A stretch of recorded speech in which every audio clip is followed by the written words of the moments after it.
தமிழக அரசியல் களத்தில் தற்போது ஹாட் டாப்பிக்காக போயிட்டு இருக்க தளபதி விஜய் மற்றும் மனைவி சங்கீதா ஸ்வர்ணலிங்கம் விவாகரத்து மனு தற்போது அடுத்த கட்டத்தை எட்டியிருக்கு.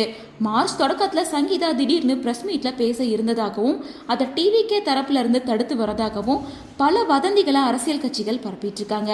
நேற்று தஞ்சாவூர்ல நடந்த நிர்வாகிகள் சந்திப்புல இந்த விவகாரம் பற்றி விஜய் பேசுவார்னு எதிர்பார்த்த நிலையில தன்னை பழிவாங்க எந்த எல்லைக்கும் அரசியல் கட்சிகள் போகும் அப்படின்னு பொதுவா தன்னோட கோபத்தை வெளிப்படுத்தியிருந்தாரு.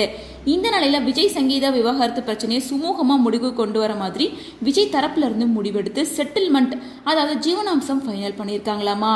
அதாவது இந்த விவகாரத்தை ஒரு முடிவு கொண்டு வரதுக்காக விஜய் தன்னோட மனைவிக்கு சுமார் 250 கோடி ரூபாய் ஜீவனாம்சமா கொடுக்க போறதா சொல்லியிருக்காரு. கிட்டத்தட்ட இது எல்லா நேஷனல் மீடியாவிலையுமே வெளியாயிருக்கு.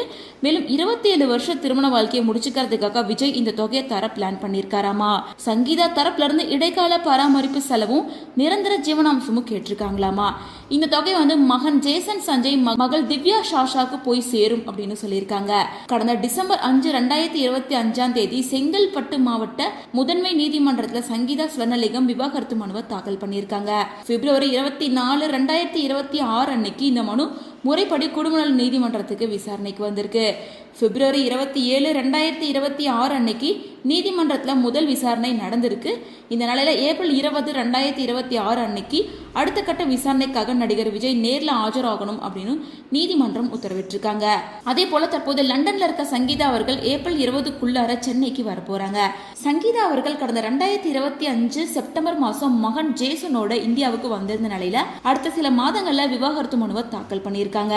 அடுத்து வரப்போற தமிழக சட்டமன்ற தேர்தலை குறி வச்சுதான் எல்லா விவகாரங்களும் நடந்துட்டு இருக்குன்னு பலருக்குமே தெரிஞ்ச விஷயம் தான்.